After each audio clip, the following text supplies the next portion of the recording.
Hello, and welcome to the technical workshop for the Historical Heritage Grant Program. I'm April Smith, Senior Management Analyst with the County of Santa Clara Parks and Recreation Department, and with me is Management Analyst Karen Amador.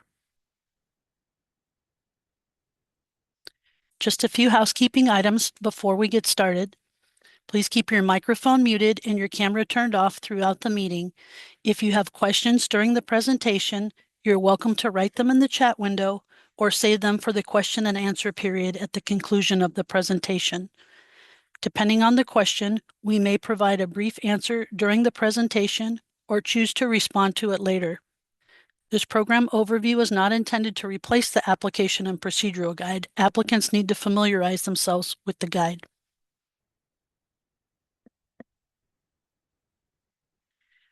We'll be covering the following topics today: program overview, eligibility requirements, evaluation factors and application tips. We'll show you several sample projects and also have a question and answer time. The Board of Supervisors of the County of Santa Clara established the Historical Heritage Grant Program, otherwise known as HHGP, in 1990 to promote historic preservation and the awareness of significant cultural, historical, and archaeological resources within Santa Clara County. Since the inception of the program, nearly $8.9 million has been invested to support historic preservation. Funding is provided through a dedication of a portion of the County Park Charter Development Funds to the HHGP.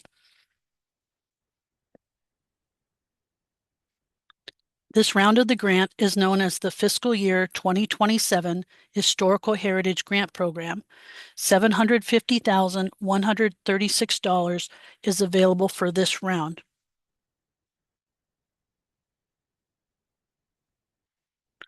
Eligible applicants include local public agencies or nonprofit corporations with 501c3 certification located within the geographical limits of Santa Clara County, and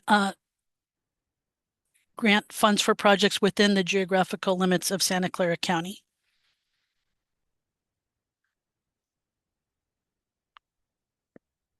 The project must be located in a public park or on private property dedicated to park purposes. A public park is a park that is owned or operated by the county, a city, or public agency, such as an open space district.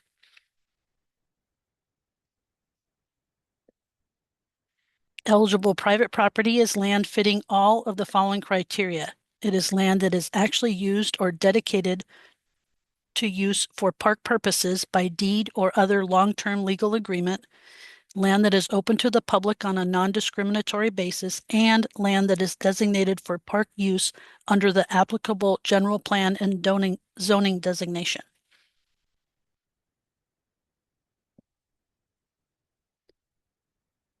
The HHGP is limited to projects involving the development of real property as opposed to personal property. Real property consists of land and things affixed to land that cannot be moved. Projects must involve a locally designated historic resource, a landmark or contributing resource to local historic district or the equivalent, protected by a city or county historic preservation ordinance. To clarify, a property being listed on a historic resources inventory is not sufficient. Listing is not the same as designation. The property must be protected by a city or county historic preservation ordinance.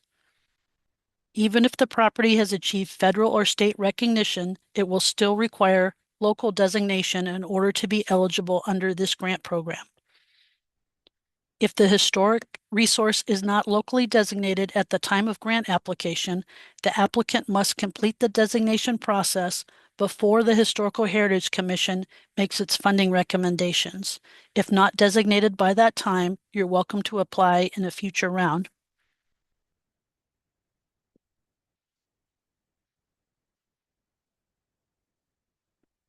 Grant projects require compliance with the California Environmental Quality Act, or CEQA. Check with your local city or county planning agency for more information on how to complete CEQA. Attach one of the following: a notice of exemption filed with and stamped by the county clerk, or an initial study with a negative declaration and a copy of the notice of determination filed with and stamped by the county clerk, or an initial study, an environmental impact report, and a copy of the notice of determination filed with and stamped by the county clerk. Remember, all projects must have one of the three CEQA documents submitted. Even if your project is exempt from CEQA, a notice of exemption must still be filed with the county clerk. Also be mindful that the CEQA filing process takes time. Don't put off filing your CEQA document with the county clerk to the last minute. If you're going to apply for a grant, you'll want to start working on CEQA now.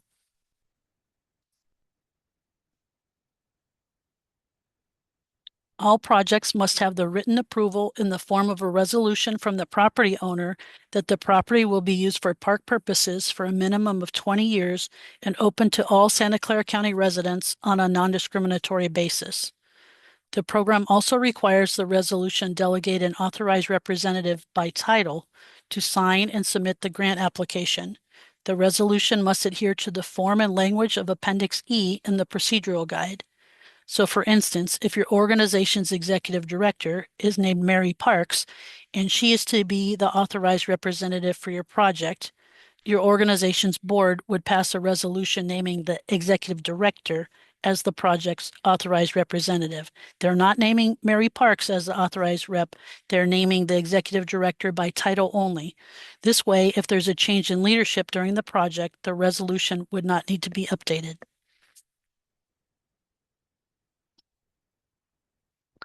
So what kind of projects are eligible for funding? Projects must involve the stabilization, preservation, rehabilitation, restoration, and/or interpretation of a locally designated historic resource. Some historic resources, such as historic homes, have been repurposed into museums with exhibits or subject matter unrelated to the original homesteaders or historic use. Although the museum and its contents are of great importance and of community interest, they're not the locally designated resource. For purposes of this grant program, the project must involve the stabilization, preservation, rehabilitation, restoration, and/or interpretation of the house itself.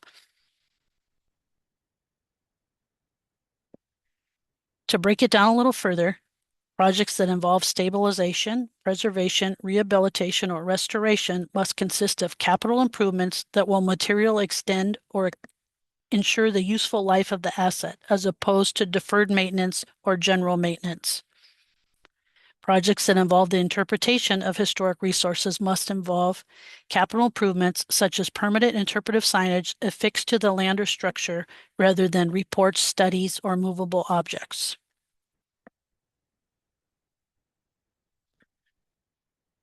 All projects must conform to the Secretary of the Interior standards for the treatment of historic properties. In the grant application, you'll be required to discuss how your project is consistent with the standards. The standards with guidelines for preserving, rehabilitating, and restoring historic buildings are available online at the Secretary of the Interior website. Low funding priorities are projects or elements of a project that involve state or federal code compliance, infrastructure improvements such as utilities, landscaping, or signage, new construction such as the addition to a historic resource, or interior finishes that are not preservation focused. In addition, projects and grantees that have previously received HHGP funds may be considered a low funding priority.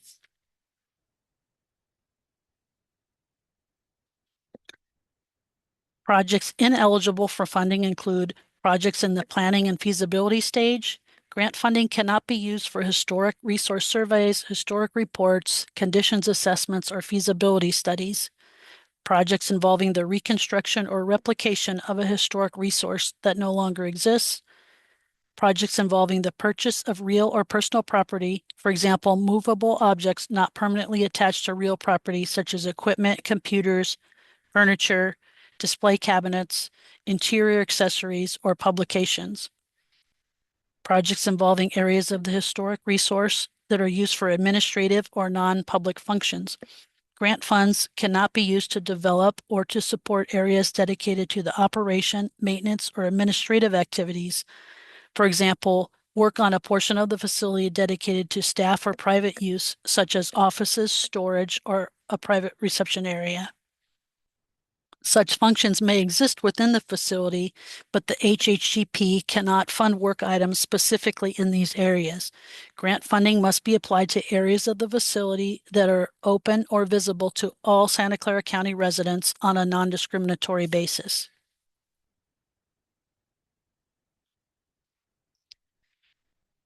Projects must have all the necessary funding in place to complete the project, excluding the HHGP grant amount at the time of application. HHGP funds cannot be used as seed money to leverage additional monies in a future fundraising campaign. Grant funds are issued on a reimbursement basis only. No advance funds are issued. Since this is a reimbursement grant program, grantees must have sufficient funds available to complete the project, such as cash on hand and/or a line of credit. The HHC wants to see projects that are ready to go.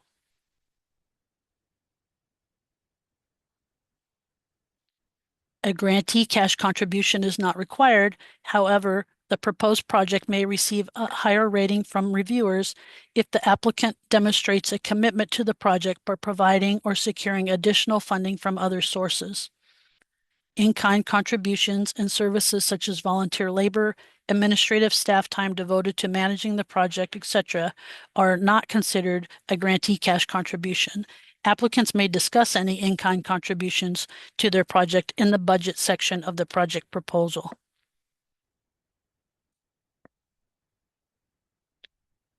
HHGP projects are considered public works since they involve the use of public funds. If awarded funding, grantees must provide evidence of their awarding body registration with the California Department of Industrial Relations, otherwise known as the DIR, to county grant staff for approval before incurring any project cost for which they will seek grant reimbursement. Grantees must comply with all the applicable provisions of Labor Code Section 1720, including but not limited to the requirement to pay or cause to be paid prevailing wages. All agreements with third parties for work or services needed to complete the grant project must include prevailing wage requirements. Prevailing wages can greatly impact an applicant's project budget. Be sure you and the contractors you are considering for your project understand the prevailing wage requirements before obtaining estimates to use with your grant application. HHGP award amounts cannot be increased later if a grantee's grant scope cost estimate did not allow for the cost of prevailing wages.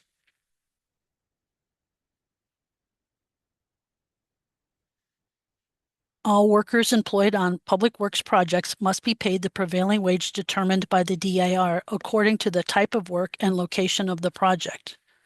Public work generally means construction, alteration, demolition, installation, or repair work done under contract and paid whole or in part out of public funds. If you receive a HHGP award, your project is considered a public work.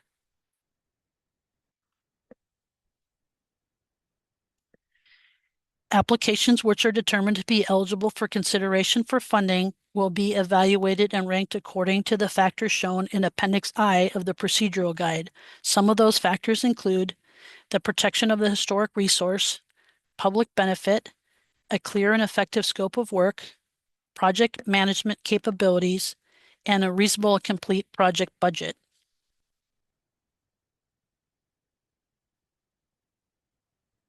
Appendix A is a checklist of everything you'll need to submit for an application in the order it should be placed in your application packet. Please submit only the items listed on Appendix A and do not change the order of the Appendix A items when assembling your application packet.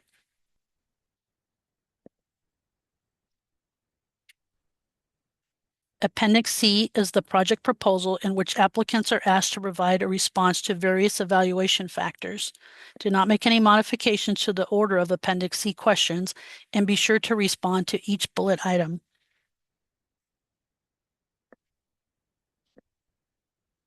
This may seem obvious, but it's important to state. Please read and follow all instructions in the application and procedural guide. Start working on your applications now. Although the application is due October 22nd, we've released the program already to give applicants plenty of time to assemble a complete application packet. Things like governing body resolutions, CEQA filings, etc. can take some time, so get started now. Remember that CEQA must be filed with and stamped by the county clerk's office. The completed application packet must be submitted electronically via DocuSign. No mailed or emailed applications are accepted. Contact staff by October 15th to request a DocuSign link for your specific application. We love to receive applications well before the deadline, so once your application is ready, please contact us.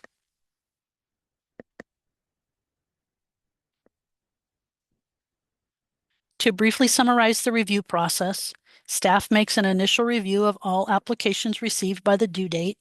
Next, applications are evaluated by the Historical Heritage Commission. After the HHC makes eligibility determinations, applicants deemed eligible for funding may make a brief presentation of their project to the HHC. The commissioners may make project site visits as part of their evaluation. The HHC may rank the applications before making funding recommendations.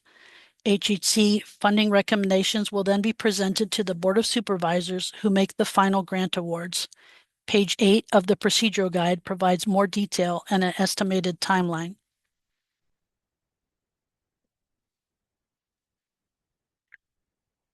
Projects must be ready to go. All planning, permits, and CEQA must be completed at the time of application.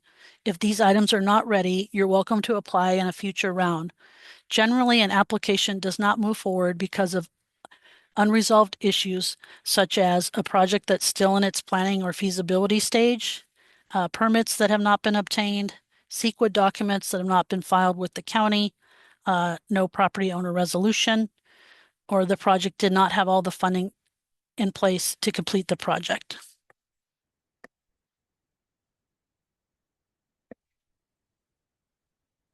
Applications are due no later than 5 p.m. on October 22nd, 2026. Remember, applications must be submitted electronically via DocuSign. Contact staff at least a week before to request a DocuSign link for your specific application. The anticipated timeline is as follows. Historical Heritage Commission makes eligibility determinations in January or February of 2027. The Historical Heritage Commission makes funding recommendations to the Board of Supervisors in April or May of 2027, and then the projects are considered by the Board of Supervisors in June or July of 2027. Now we'd like to share some past HHGP projects with you. The first is the Immigrant House in Mountain View. It received a grant in 2016 for $50,000, and the grant was to provide funds for carpentry, rehabilitation of the windows, new roof shingles, gutters, and downspouts, and finishes such as wallpaper and paint. In the 1930s and 40s, this house provided a low-cost place to live for some of the many immigrant workers who came to the area.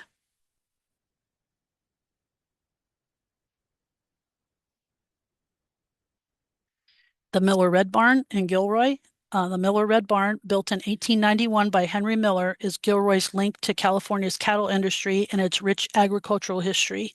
An HHGP grant awarded in 2019 for about $300,000 for the preservation work, including a new foundation, interior concrete slab replacement, and structural upgrades, including lifting the barn. A second HHGP grant was awarded in 2021 for $333,635, which funded the completion of Phase 4 of the barn's restoration. The Phase 4 project included barn siding and door replacement, structural wood beam replacement, concrete foundation and drainage apron, exterior electrical, and permanent interpretive displays on the interior and exterior of the barn. This project was completed in 2025. The Alviso Adobe in Milpitas. This 1850s home located in Alviso Adobe Park is one of the best remaining examples of the Monterey colonial style in the Bay Area. An HHGP grant awarded in 2018 for about $63,000 for interior renovation that included permanent and interpretive displays such as bench displays and interpretive rails, which present visual and tactile experiences to visitors, detailing the life of the adobe from 1860 to the 1920s. The Spagnoli Tank House at the Los Altos History Museum in Los Altos received a grant in 2018 for $100,000, and the project was completed in 2020 and consisted of preserving the tank house by repairing the roof, siding, tank, and platform.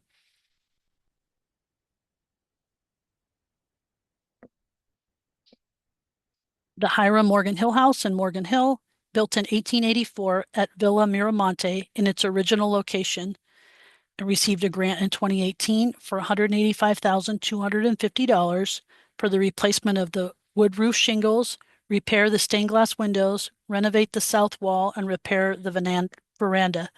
The project was completed in 2020. The Luis Marie Peralta Adobe in the city of San Jose. The adobe was built in 1797 by Jose Manuel Gonzalez, one of the founders of San Jose, and is named after Luis Maria Peralta, its most famous resident. An HHGP grant was awarded in 2019 for $190,000. The project included preservation of interior and exterior walls and porch, installation of a new period-correct roof, including porch, and perform the attic repairs, repair and improve the drainage system, and replacement of the gate between the adobe and wall, and the repair of the outdoor oven shown in that middle photo there.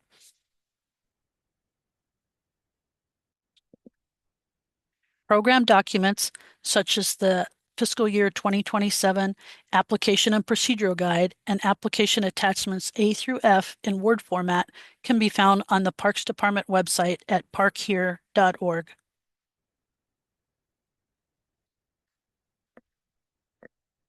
In addition to this workshop, we're available to answer questions about the grant program and the application process. The best way to reach us is via email. Staff can provide guidance on the program eligibility requirements and can pre-screen applications to provide feedback, which may assist you in making a stronger application. Don't wait until the last minute to take advantage of this. This concludes our formal presentation, and we're happy to take any questions that you may have at this time.